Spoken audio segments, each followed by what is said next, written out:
L'UFC 301, c'est ce week-end le retour du roi José Aldo le fou, Michel Pereira, le potentiel futur contender light heavyweight Vitor Petrino et évidemment la ceinture flyweight qui est en jeu.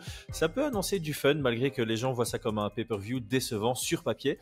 Dans cette vidéo, on vous analyse cette carte principale sous l'angle des cotes de Paris avec Brian et comme d'habitude présenté par unibet.fr. Yo, this is Dustin Poirier. Bienvenue à Fight Minds. Sous Fight Minds. Bienvenue sur Fight Minds.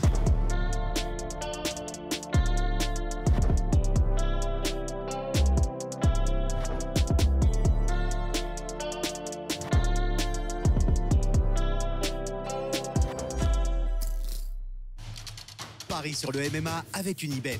Quelle sera l'issue du combat? Une soumission? Un KO? Paris sur la prime numéro 1 avec Unibet. 100 € de bonus sur ton premier pari. Notre lien en description vous offre un free bet allant jusqu'à 100 € à l'inscription. Si vous vous inscrivez, s'il vous plaît, faites-le un peu comme nous avec une approche ludique, récréative, pas dans le but de se faire des thunes et d'être super riche du jour au lendemain, s'il vous plaît. Brian, Shore contre Brito, Orolbai contre Brenner. Quel gâchis d'avoir ça en prélims, on est d'accord? Ouais, je suis entièrement d'accord. Quand on voit la carte principale alors qu'on a ça en prélims, bon, ça embellit les prélims. Franchement, les prélims sont cool, hein. Il y a vraiment des chouettes combats. Il y a vraiment des chouettes combats, moi, qui m'intéressent. Et ouais. Et je pense que donc, dans l'ensemble, une bonne carte. Je pense qu'à un moment donné, quand UFC 298, 299, 300, ça a pris un peu toutes les têtes d'affiche, tu vois. Donc pour moi, c'est pas étonnant, en fait. Hein. Non, c'est automatique, t'as envie de dire. Ouais. Et d'ailleurs, j'y repense, tu vois, tous les deux, on était un petit peu déçus par l'UFC 300. Et en fait, je pense qu'il y avait une stratégie financière derrière, d'étaler les têtes d'affiche sur le 298, 299, 300. Parce que si tu mets toutes les têtes d'affiche sur le 300, les gens vont pas acheter ceux d'avant, tu vois. Ouais. Et après, ouais, final... et c'était potentiellement pour recruter déjà des nouveaux fans au 298, 299 et s'assurer qu'il y a un nouveau monde qui est prêt à prendre le 300 aussi. Ouais, ou tout simplement bien étaler les ventes, quoi. Parce que c'est vrai que si tu mettais tous les... Ouais. Je pense qu'il y avait une stratégie comme ça. Et encore, quand tu dis déçu, on avait bien précisé qu'on était déçu par rapport à la communication de Dana White, mais on était tous les deux d'accord pour dire que sur papier, historiquement, c'était la meilleure carte et que la seule qui pouvait concurrencer, c'était le 205. En termes de name value, en tout cas. Bref, on commence. On a 5 combats, 4 à analyser, un qu'on a déjà analysé, mais il faudra quand même se positionner potentiellement sur certaines cotes. Alors ici, la carte principale ouvre avec une opposition de grappleurs dans la division montante du moment. On est chez les middleweight. On a Paul Craig, 17 victoires, 7 défaites, une égalité, 13 victoires par soumission, une seule défaite dans toute sa carrière. Victoire comme défaite sur les 17 plus 7 plus 1, donc sur les 25 combats, une seule décision. C'est ouf. 9-7-1 à l'UFC. Et il est sur un run plutôt moyen là. Après avoir soumis Krylov à Londres, il a perdu contre Ozdemir et Walker. Ça l'a fait descendre en middleweight. Là, il a gagné ses débuts contre un Muniz qui fatigue très vite dans ses combats, avant de prendre très très cher contre Brendan Allen. Comment est-ce que tu décris notre Écossais favori, qui n'est pas favori dans ce combat? Non, du tout, ouais. Du tout. Je pense que tu l'as dit, hein, c'est un très bon jiu-jitsuka. Il est... Franchement, moi, il m'avait beaucoup surpris sur sa victoire contre le grappleur brésilien, celui... Comment il s'appelle? Dont tu as parlé. Muniz. Ouais, ça m'avait beaucoup surpris. Voilà, c'est quelqu'un qui est extrêmement dangereux. Et j'ai été un petit peu, je vais pas dire déçu, mais contre Brendan Allen, j'ai eu l'impression que le mental a craqué, que... Tu vois, qu'à un moment, il s'est dit, bon, let it go, tu vois. Je sais pas si on peut dire ça comme ça. Donc oui, je pense que c'est aussi à l'image de sa carrière. Ça va, ça vient. Des fois ça passe. Des fois il tombe sur des adversaires qui se méfient pas trop de lui et puis il trouve des solutions. Mais je le vois gros underdog et sur ce combat-là, tu vois. Ouais, on doit évidemment notifier qu'il a une victoire contre Jamal Hill, une victoire contre Ankalaev. Ankalaev, à la toute dernière seconde, c'est assez impressionnant. Il sort son triangle, il reste 6 secondes et Ankalaev tape dans les 3 secondes du moment où le triangle est fermé. C'est pour dire à quel point ouais, son jeu de soumission offensif est au point. Je pense qu'il est capable de soumettre n'importe qui. Sauf quelqu'un qui se méfie de lui, je pense. Voilà. Ouais, comme Brendan Allen dans son dernier combat, je dirais, qui a eu une approche boxe et puis je suis au sol seulement si je suis sûr de moi pouvoir produire le côté offensif. Et comme tu l'as dit, je pense que face à Brendan Allen, il s'est rendu compte qu'il avait aucune chance de gagner à partir d'un moment et ça a craqué. Ça arrive, hein. Ce qui est bizarre de sa part parce que c'est quelqu'un qui est plutôt durable et justement qui fait des comebacks. Il est parti chercher, tu vois, la soumission, la compression de mollet à un moment donné, tu vois. Ouais, le calf slicer, ouais. Ouais. Et je pense je pense que ces genres de techniques, à un certain niveau, c'est compliqué à passer, tu vois. Si tu n'es pas sur une soumission où tu vas vraiment abîmer les ligaments, faire sauter un genou ou des trucs comme ça, c'est difficile de faire taper. Il a tenté, hein, 2 fois, 2-3 fois, je pense, hein, et plutôt Ouais. pas mal, mais À l'UFC, moi, j'ai que souvenir de Charles Oliveira contre Eric Wisely. Est-ce qu'il y en a un autre qui a placé le calf slicer?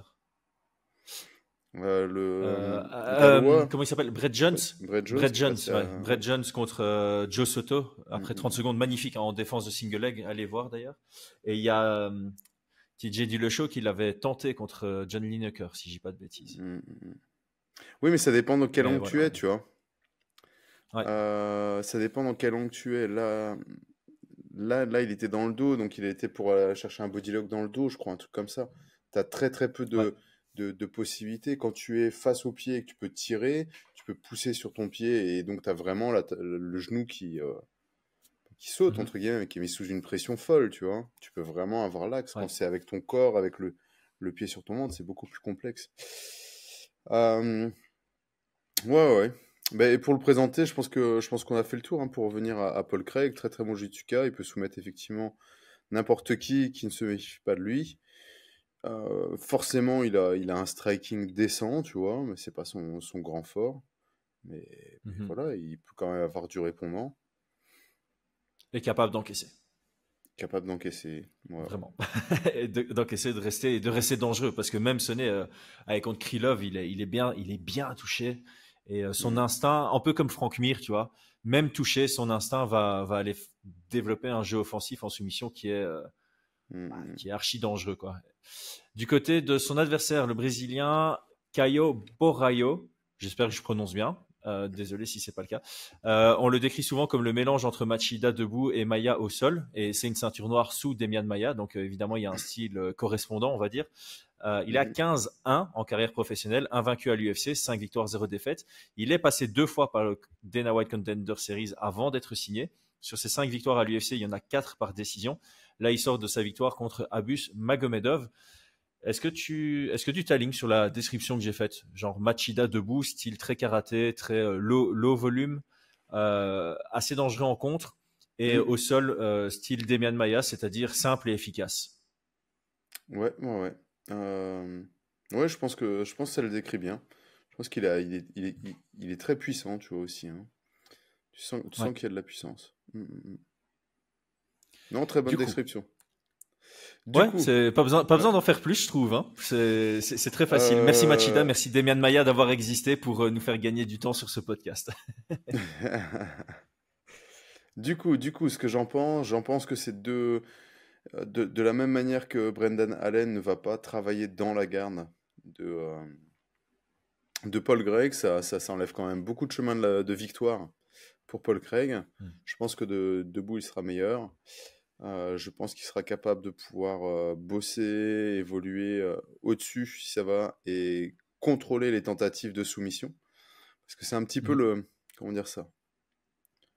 Le souci chez les Jutsuka, c'est que certains sont vraiment très très concentrés sur la soumission et ils veulent créer du jeu pour trouver une opportunité de soumission. Mais face à quelqu'un Mhm. qui est beaucoup sur la défensive, qui peut frapper, ça peut vite devenir un cauchemar pour celui qui est en dessous, tu vois.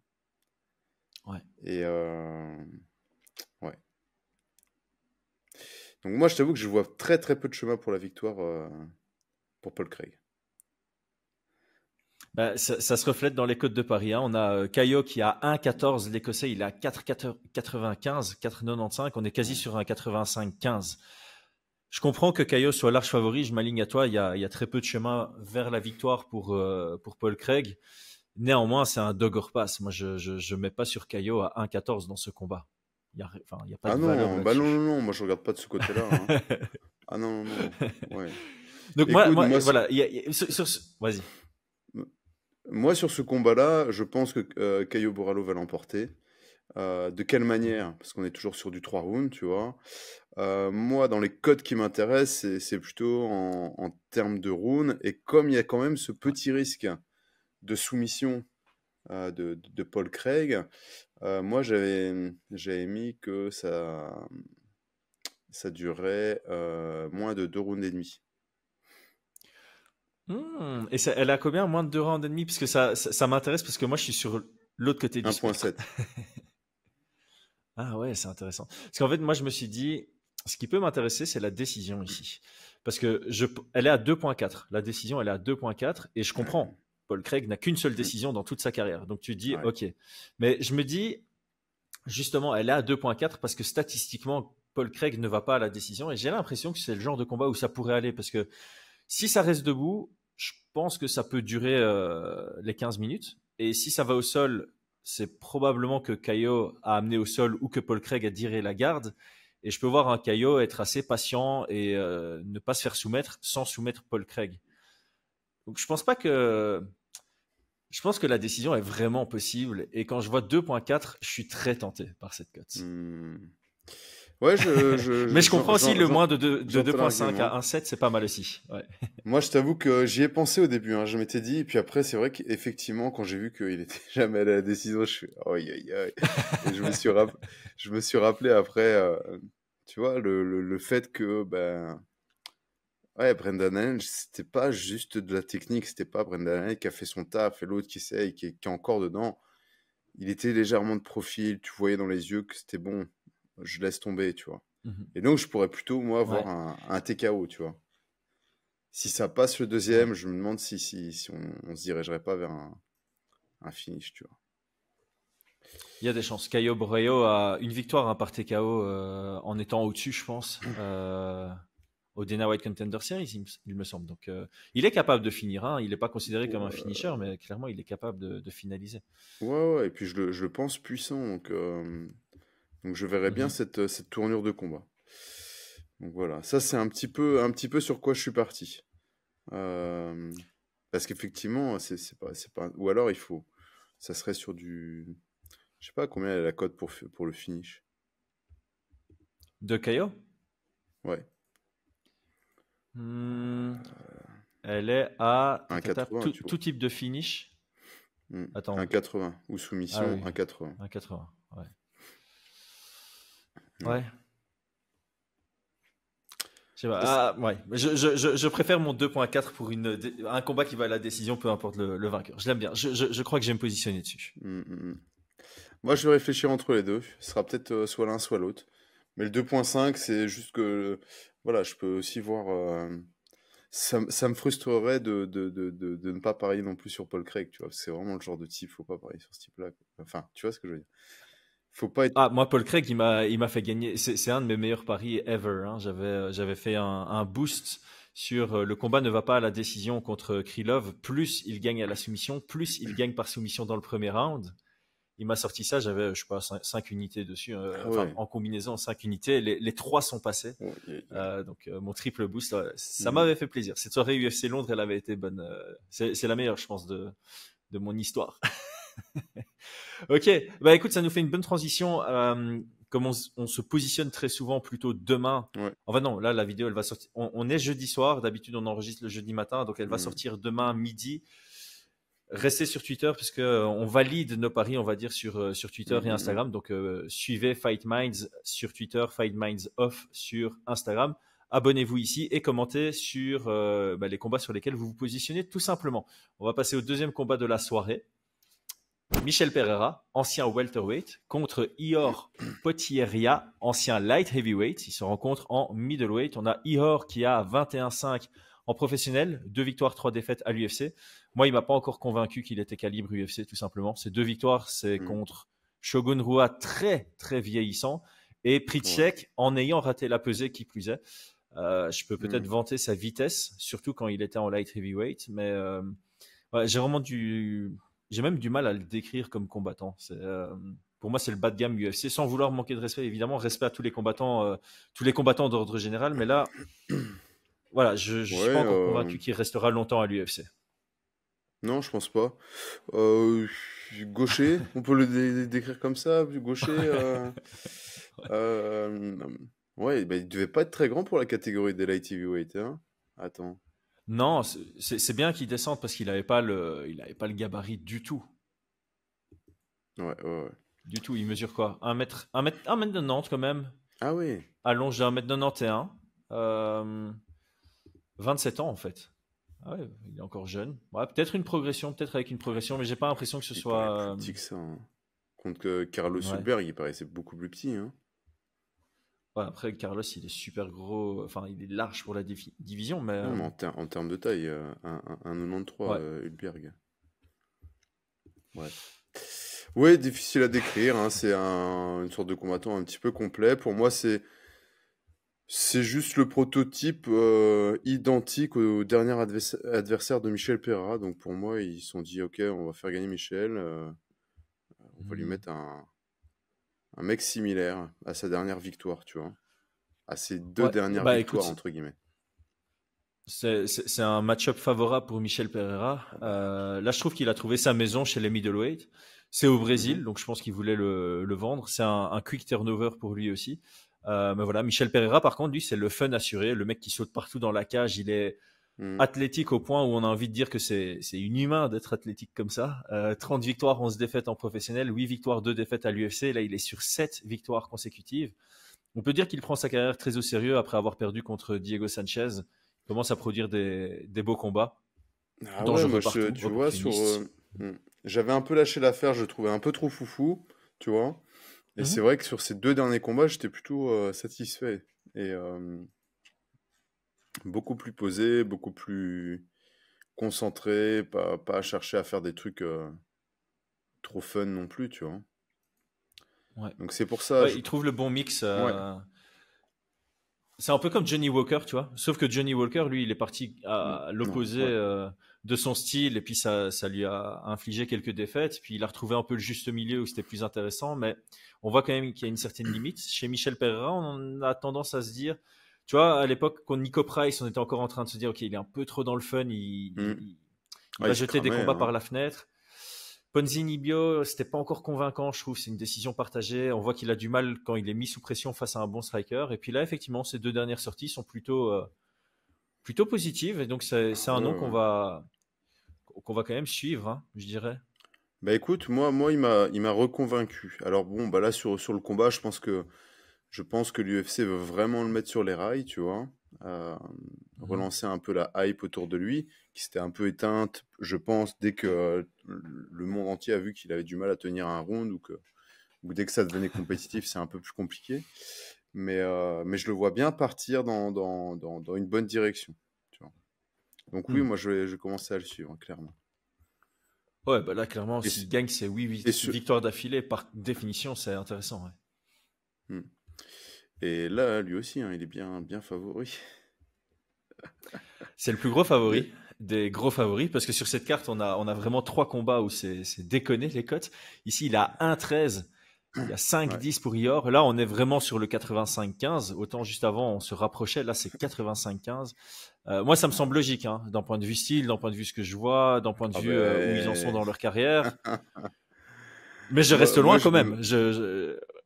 Moi, je mets ma pièce sur un KO premier round, hein, sur celui-là. Hein. Ça peut être intéressant. Elle est à combien la cote ici? Elle est à 2,40. Ça va. 2,40, c'est la même chose. Ouais, c'est la même que Paul Craig et Caio à la décision. Et je me demande si Michel, quel est le plus probable entre les deux, tu vois. Quel est le plus attirant entre Michel Pereira par KO dans le premier round ou le combat précédent à la décision? Je pense que Pereira, c'est plus intéressant. Surtout qu'il l'a fait sur ses 2 derniers combats.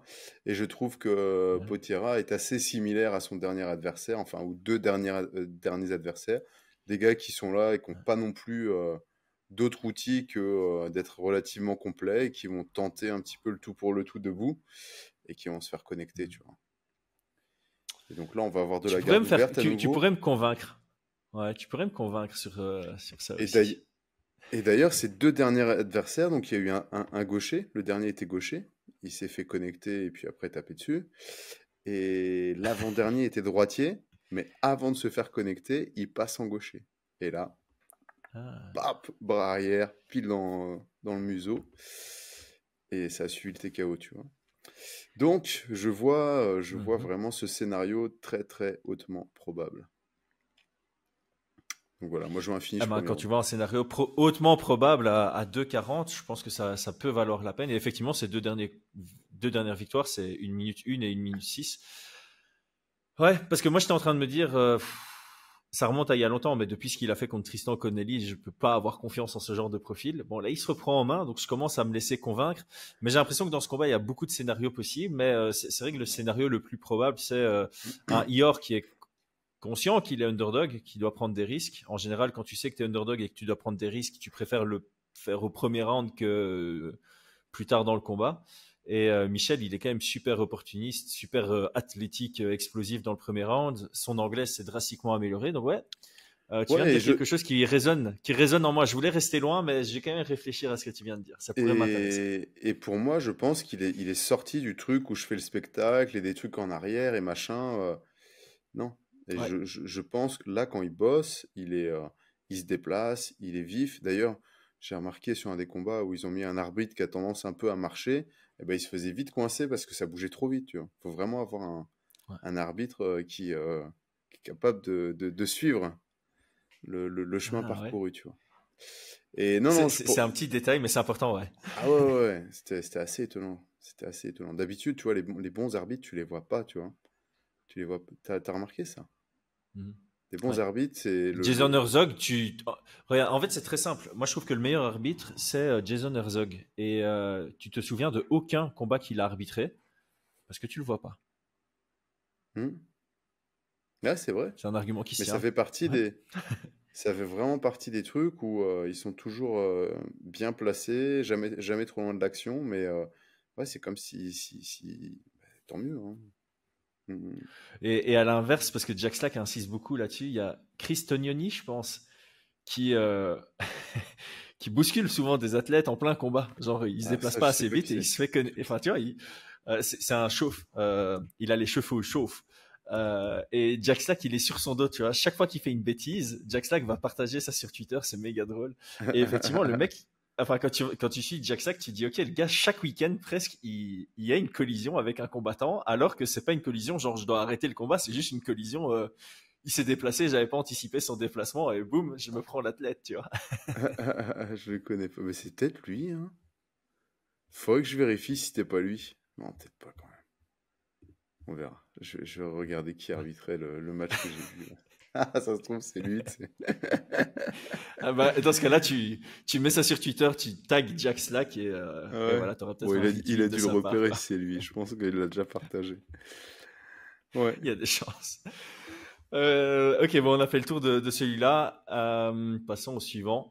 Anthony Smith. Anthony Smith est encore 10e chez les light heavyweight, très expérimenté évidemment, 37 victoires, 19 défaites en carrière professionnelle, 12 victoires, 9 défaites à l'UFC. Récemment, c'est pas vraiment la joie, 2 victoires, 3 défaites sur les 5 dernières sorties, et les deux victoires sont contre la même personne, Ryan Spann. C'était un dur à cuire, capable d'encaisser et revenir, que ce soit grâce à une bonne frappe, il frappe quand même dur, ou avec une soumission, parce qu'il a quand même on va le dire, un bon grappling, mais ça lui pose très souvent problème aussi. Il a seulement 7 décisions sur 56 combats. Je pense que c'est quand même à souligner. C'est quelqu'un qui est engagé dans ses fights. Voilà, ça a été le subtop des light heavyweight et maintenant je trouve qu'il commence à partir vers Gatekeeper top 10. Moi, je pense qu'il va sortir du top 10. Hein. Je pense Ouais, que là, on arrive sur vraiment de la fin de carrière, tu vois. ouais, c'est clair. Et en plus, Euh, il est dans la désillusion, je trouve. J'ai vu une interview récemment de lui où il pense qu'il va encore être champion. Ah bon? Ouais, ouais, T'as, t'as- t'as- après, après sa dernière défaite, il a dit mon objectif c'est toujours d'avoir la ceinture UFC. Et moi, quand j'entends ça avec un profil comme Anthony Smith qui est clairement sur un déclin, alors que il m'a pas paru être un potentiel futur champion, même s'il est arrivé jusqu'au title shot, et qu'il aurait pu devenir champion en simulant un peu avec le coup de genou illégal de, de John Jones. Euh, ouais, j'appelle ça de la désillusion et ça me met pas du tout en confiance par rapport à ses prochains combats. je Pourtant, sais c'est pas. quelqu'un Après, d'intelligent voilà. selon moi, hein. C'est un combattant Oui, intelligent. après, Il c'est avait du les fight interviews, IQ et tu tout. sais. Après, tu Ouais, vois, dans les interviews, tu dis ce que tu veux, hein. Ça fait parler, les ouais, gens c'est disent, vrai, ah, c'est mais vrai. il est fou. Et puis lui, il vient, il prend son chèque, tu vois. Je sais pas. Mais moi, Mhm. personnellement, je pense que oui, là, ça commence à être compliqué. Euh, c'est de All the Lion Heart, tu vois. Je pense qu'il y a toujours. Il vient pour combattre et voilà, c'est un combattant. Donc tu tournes pas la page comme ça. On en a eu plein, des combattants qui continuent leur carrière, qui ont eu un pic et puis ben, qui viennent parce que c'est leur taf, tu vois. C'est leur vie, c'est leur taf. Euh, c'est comme ça, tu vois. Donc, Ouais. euh, Par contre, ils donc lui font non, pas de je pense cadeau, que. quoi. Hein? Bah, il est Par encore contre, ils lui top font pas 10, de hein. cadeau, quoi. Ouais, c'est Ouais. vrai. C'est vrai, il a encore ce 10 à côté de son nom, donc Il a encore ce 10, il va descendre peut-être à 15, il va être là pendant peut-être encore quelques années pour accueillir les nouveaux venus, tu vois. Et puis, mhm. non, non, non. Moi, je pense que la cote, elle est relativement justifiée. C'est peut-être j'aurais presque envie de dire quand même, c'est peut-être le dog or pass le plus alléchant, Intéressant. sur les, le plus intéressant sur les trois. Ou Paul Ouais, Craig, non? j'allais te poser la question. On va déjà décrire son adversaire, hein, parce qu'il y en a très peu qui le connaissent. Donc, face à lui, c'est quelqu'un que l'UFC veut faire monter, je pense. Vitor Petrino, Mhm. invaincu, 11 victoires, 0 défaite en carrière, 26 ans seulement. Ouais, Gros puncher qui a montré qu'il ouais. pouvait gagner grâce à sa lutte aussi. Et donc, j'ai envie de dire que juste cette description, hein, gros puncher qui a montré qu'il pouvait gagner grâce à sa lutte, bah, c'est suffisant pour entrer dans le top 10 chez les light heavyweight aujourd'hui. Et c'est ce qu'il va C'est viser ce fou, hein. week-end. Mhm.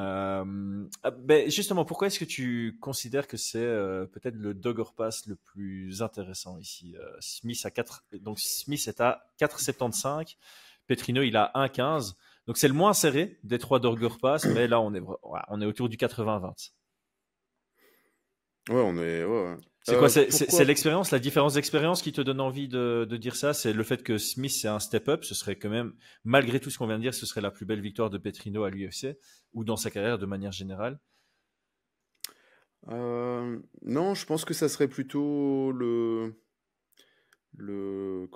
comment je pourrais dire ça? Tu sais, des fois, quand t'es trop favori, eh bien, tu oublies le risque d'un combat, tu vois, et tu te fais surprendre bêtement euh, face Hmm, à, face à un gars qui est là et qui fait son taf et qui a toujours fait des guerres et voilà, qui va rien lâcher, tu vois. Anthony Smith, il va rien lâcher. Euh, c'est Paul clair. Craig, on sait qu'il y a des risques de victoire, qu'il est extrêmement dangereux au sol, et donc je pense que KO, il va vraiment se méfier, tu vois. Michel Pereira, Mhm. bon, bah voilà, je vois vraiment pas de chemin pour Ior, et je pense que bah, suite à la débâcle qu'il y a eu quand il a perdu, non? Ça avait fait quoi déjà le résultat? Contre Connelly, Contre, ouais, il perd, contre hein. Connelly? Il perd, ouais, il a perdu à la décision. Scandale. En plus, Oh, punaise. au-delà de cette défaite, quand on voyait, en plus, c'est potentiellement le combat. Ce serait intéressant d'avoir ce débat. C'est le combat où il y a de manière flagrante la plus grande différence de niveau avec celui qui est le moins fort de loin qui l'emporte. Il y a ça, et Hmm. il y avait, comment il s'appelait, Todd Duffy contre Mike Russo. Je sais pas si tu te souviens de celui-là. Non, non, non. T'as Todd Duffy qui a pris Mike Russo, mais pour un punching ball pendant 2 rounds, 4 minutes et 30 Mhm. secondes. Et puis, à un moment d'inattention, il s'en prend une debout et il tombe, mais il a vraiment un mauvais menton à Todd Duffy. Et puis, t'as Mike Russo qui suit au sol, mais genre, il se rend compte qu'il l'a mis KO, mais son poing, il part et puis il ralentit et ça fait vraiment genre, boum. Ouais, un bête truc, ça, c'est super drôle. Enfin, ouais, c'est super drôle. Faudrait que je Je t'enverrai regarde. ça après. Ouais, ceux qui veulent aller regardez le combat en entier parce que Todd Duffy fait vraiment une belle perf jusqu'à ce moment-là. Bon là, je vous ai spoilé la fin, mais Ce finish est vraiment drôle. Surtout la dernière petite frappe, juste genre, j'ai touché ton nez, tu vois. Ouais, je rigole tout seul parce que j'ai encore l'image en tête, mais il faudrait que tu ailles voir après. Bref, Ça va. bref. Mais voilà, tu vois, donc sur les trois, pour moi, euh, ouais, je pense sincèrement que c'est peut-être. Voilà, Michel Pereira, il sait que même si c'est le gars est éclaté au sol, s'il fait n'importe quoi, il peut perdre, et ça a été une grosse débâcle. Enfin, c'était catastrophique, tu vois. Il va toujours respecter même le plus journeyman des journeyman, tu vois. Parce qu'il sait qu'un Il a retenu la combat, leçon. même, je pense, j'en suis persuadé, en tout cas sur ces derniers combats, tu vois qu'il n'arrive pas pour faire le clown. Il arrive pour combattre, il est bien concentré, il fait ses choses, il rentre, il sort. Une frappe qui arrive, même si c'est. Enfin voilà, il faut pas la prendre, même si le gars il sait pas boxer, tu restes pas en face, tu l'évites, tu vois. Tu fais pas des sauts périlleux. Euh, Alors que là, sur ce combat, pourtant, Vitor Petrino, pour moi, c'est un combattant qui est mesuré, tu vois. Et je trouve relativement mesuré dans sa manière de combattre. Tu vois, il est assez, pas académique, mais enfin, dans cet esprit-là, tu vois. Et il Ouais. pourrait se dire, oh, bah, c'est un combat que qui va être facile, tu vois. Ouais. C'est pour ça J'espère pour c'est lui pour que ça que non. pour moi, c'est Ouais. le combat où il y aurait le plus Ouais. de potentialité, où il le sous-estime Anthony Smith. Et il se fait surprendre. Ouais. Ouais, et puis tu l'as dit, c'est vrai qu'il a un style un peu académique, mesuré, et Anthony, c'est quelqu'un qui peut vraiment rentrer dedans. Et voilà, t'as souvent ça quand t'as un mec qui est invaincu, qui fait bon, ça reste un step-up, qui prend quelqu'un qui est beaucoup plus expérimenté et expérimenté à haut niveau. Smith reste quelqu'un d'intelligent. Enfin, tu vois, c'est une personne intelligente. C'est pas un combattant intelligent. Anthony Smith, il est intelligent en tant qu'humain. Ouais, peut-être que même au-delà du fait d'un Petrino qui sous-estime Smith, on pourrait avoir un Smith qui vient juste bien préparé pour Petrino et qui nous montre quelque chose qu'on n'a pas encore vu de Petrino. Et voilà, les gars invaincus qui n'ont jamais été mis en difficulté, tu as ce truc, c'est que se passe-t-il s'il se fait mettre en difficulté? Est-ce qu'il craque complètement mentalement? Et donc, ouais, je te rejoins, peut-être intéressant. Par contre, moi, pour le fun, je m'étais dit, il y a deux codes qui pourraient m'intéresser. Soit le combat Ouais. se termine dans le troisième round ou à la décision. C'est à 1,78. Je trouvais ça intéressant. Je me dis, Anthony Smith, c'est le genre de gars qui fait des comebacks, donc ça pourrait se finir dans le troisième round pour lui. On pourrait avoir un Petrino, justement, qui se dit, bon, là, ça devient sérieux dans ma carrière, je vais être un peu plus mesuré que d'habitude. Anthony Smith, il est dangereux. Son chemin vers la victoire à Anthony Smith, c'est de me surprendre. Je vais le lutter. Il a des victoires à la décision, Petrino, surtout depuis qu'il est à l'UFC. Donc, je trouve la cote pas mal. 1,78 pour le combat qui se finit dans le troisième round, ce qui peut arriver d'un côté comme de l'autre, ou la décision, tout simplement, parce que c'est trop mesuré. Sinon, il y avait aussi Petrino à la décision, tout simplement, à 3,15, qui me semble attractive aussi. Donc, je sais pas trop. C'est le genre de combat. 3,15 pour Petrino à la décision. Ouais. Pas le combat à la décision, Petrino à la décision. Je me dis, il pourrait venir pour juste le lutter et gagner comme ça en contrôlant les risques de soumission de Anthony Smith. Donc, voilà, sur des combats où tu sais, tu as 1,15 et tu n'as pas envie de te mettre sur le underdog, il faut toujours chercher un peu les trucs plus précis. Et ces deux-là sortaient du lot pour moi, donc je vais réfléchir. Je vais peut-être me positionner sur une des deux. Moi, j'avais juste regardé décision à 2,65, mais c'est vrai que. Et ça n'existe pas, genre Anthony Smith au premier ou Petrino à la décision? Si, hein, il y a des trucs comme ça, mais je ne sais pas s'ils sont déjà sortis à cette heure-ci. Parce que t'as des trucs. Moi, j'avais fait ça pour. Ouais, c'est ça. J'avais fait ça pour Perez contre Mokaev. Tu vois, j'avais mis Mokaev par soumission ou Perez à la décision. C'est pas passé, mais c'est pas passé loin aussi. Et c'était il est à intéressant. 2,50. Eh bien, je pense que à 2,50, Anthony Smith par KO ou Vitor Petrino à la décision. Ça pourrait m'intéresser. Il y a des trucs intéressants. Ouais. Et dans l'histoire, entre guillemets, dans les projections que je pourrais voir, de se faire surprendre par un Anthony Smith au premier parce que tu dis ok, ça va aller tranquille, et Anthony Smith il te rentre dedans et tu te fais connecter et ça va pas comme tu veux. Ouais, ça pourrait être un scénario probable. Ouais. Je pourrais partir là-dessus. Ouais. Moi, j'aimais bien vraiment Petrino à la décision, ce qui est aussi Anthony Smith récemment, quand il aime pas le combat debout, il tire la demi-garde et puis il essaie de survivre sur son dos, tu vois, en disant c'est moins dangereux pour moi ici en dessous au sol que si je reste debout. Donc voilà, je peux me laisser tenter. Donc on verra. Suivez-nous sur Twitter et sur Instagram de nouveau pour nos validations. On passe au co-main event. Ouais. Let's go. Comme event, on a le 12 de la division Bantamweight, Jonathan Martinez. Il est là pour réaccueillir José Aldo. Martinez, il a 19 victoires, 4 défaites en combat professionnel, 10 victoires, 3 défaites à l'UFC. Et il est surtout sur une sacrée progression, je trouve. Depuis sa défaite contre Davy Grant, c'était en 2021. Là, il est sur 6 victoires consécutives, dont Swanson par low kick, Saïd Nurmagomedov à la décision et Adrian Yanez par low kick de nouveau. Il est violent.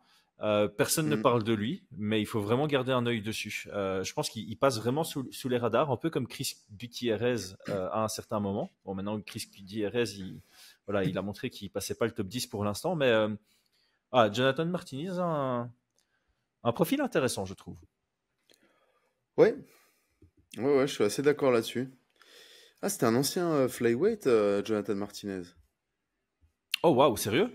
Ça, je savais même pas. Je t'ai pas remonté jusque-là. Il a un combat, une défaite contre Matt Schnell en flyweight. C'était en 2015. Hein. Mais, Ah ouais, ok.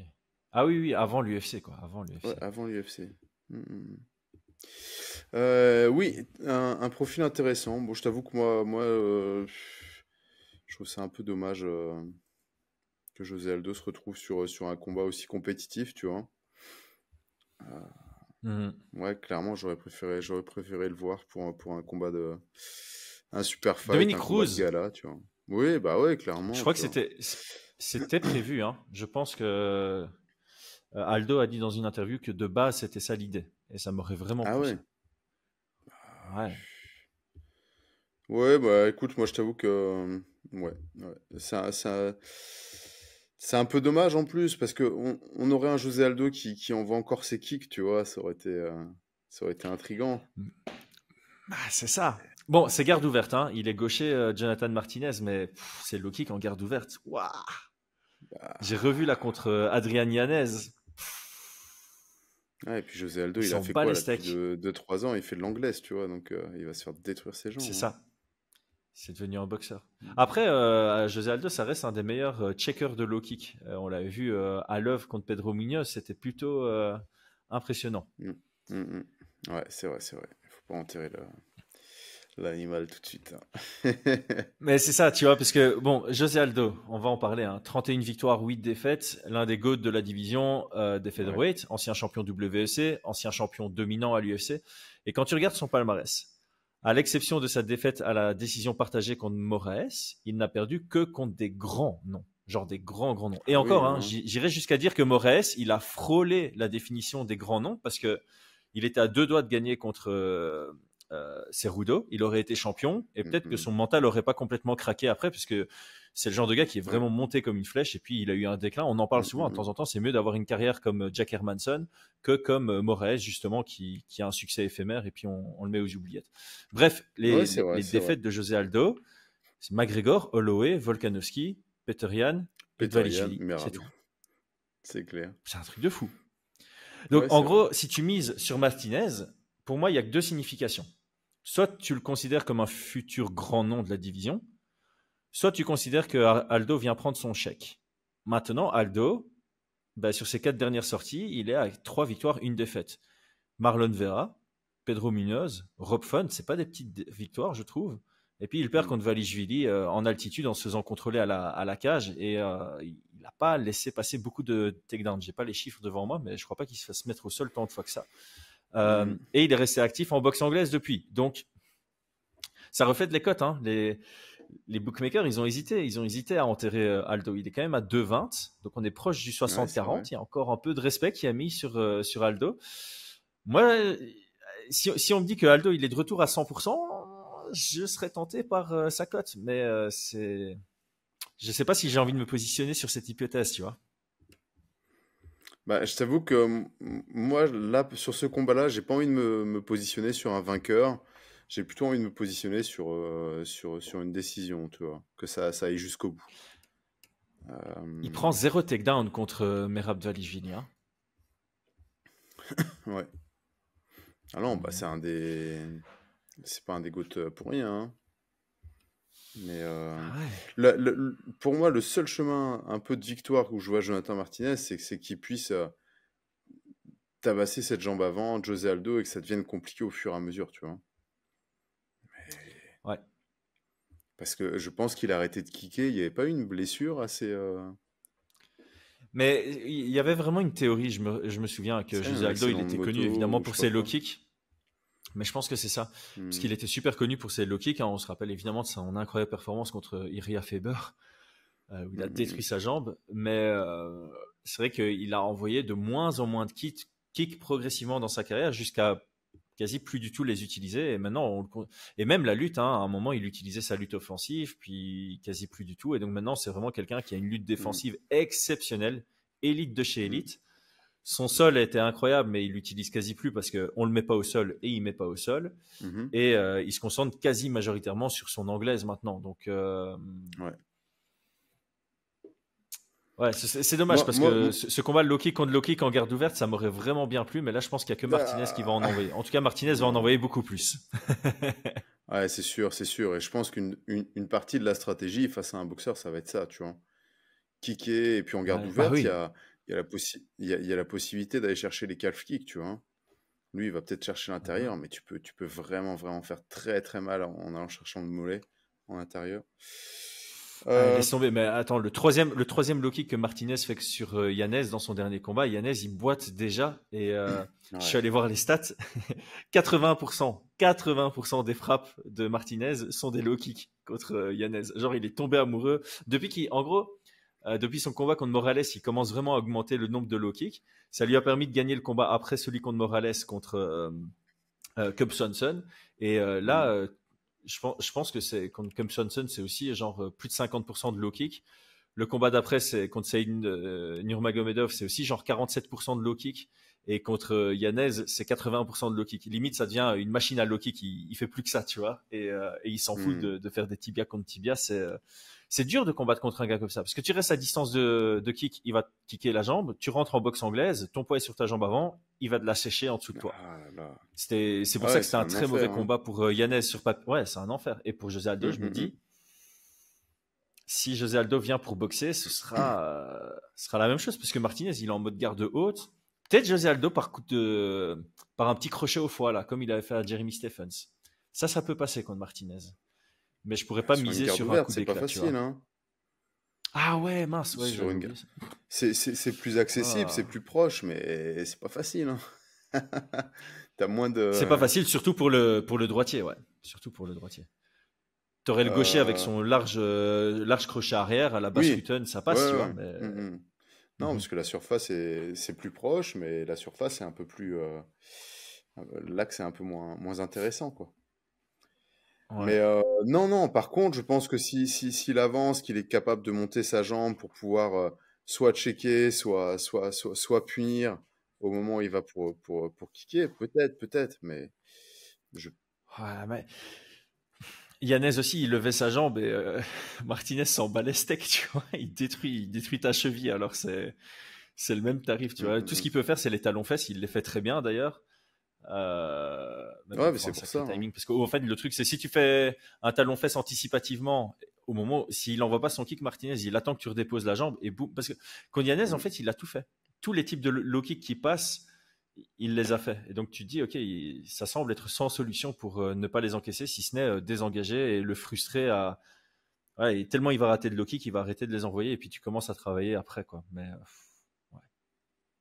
ouais. Bah ouais, bah écoute, c'est pour ça. Moi, je pense qu'il survivra quand même, mais je vais partir sur une décision, moi. Elle est à combien la cote? Attends, ce que j'ai noté, elle est intéressante. Elle est intéressante.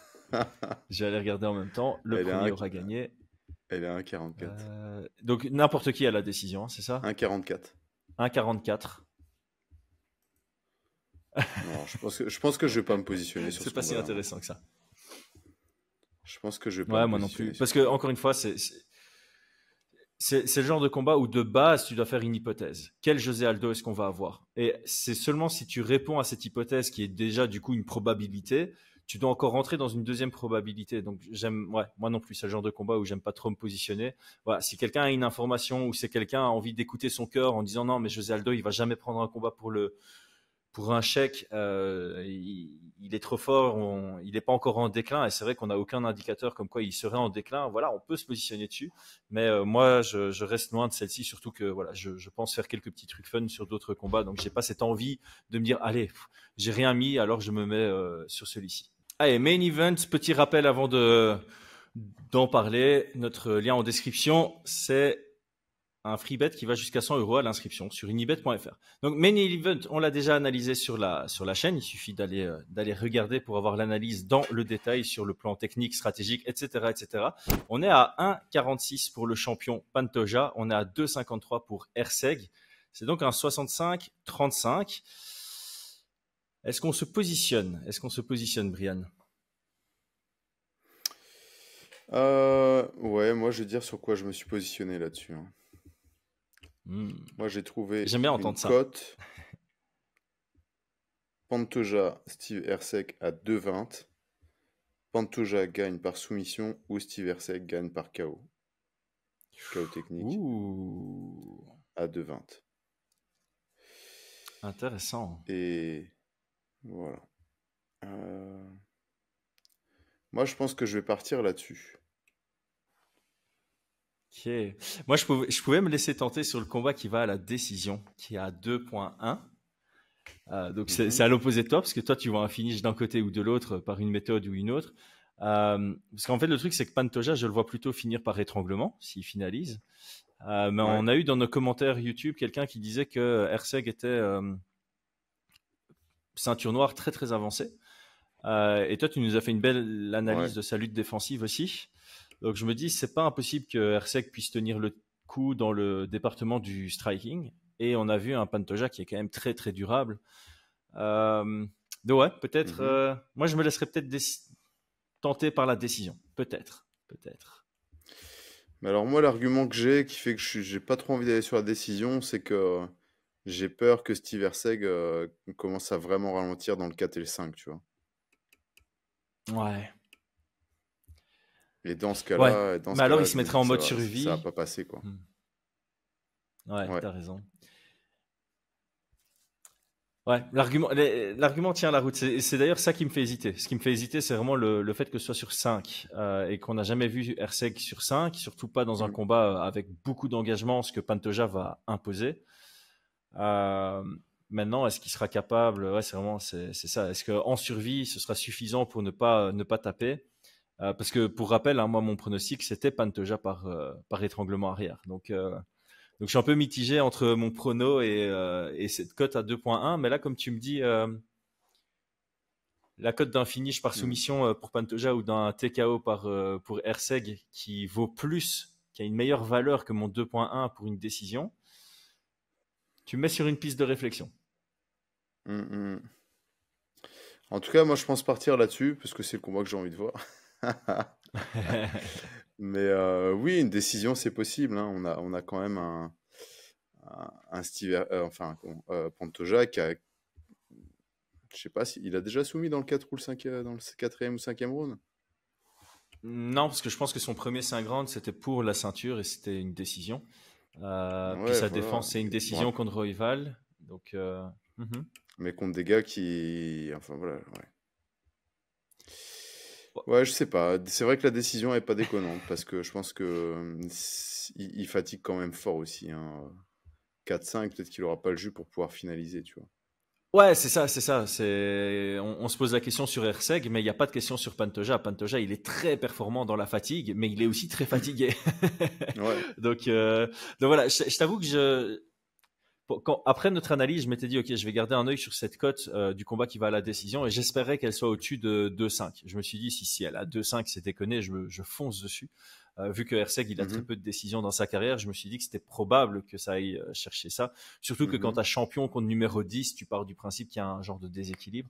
Mais voilà, elle est à 2,1, donc je vais encore réfléchir. Peut-être qu'elle va bouger d'ici là, ça m'étonnerait, mais on sait jamais. Si elle passe à 2,25, je plonge dessus. Là, je vais voir d'ici demain si je la valide. Mais à mon avis, en tout cas, on est bien d'accord. Ce combat nous plaît tellement à toi et à moi qu'on a envie de jouer d'une manière ou d'une autre dessus. On a envie de mettre un petit truc pour se rajouter un enjeu, un petit fun pendant le combat, quoi. Ouais. Je pense.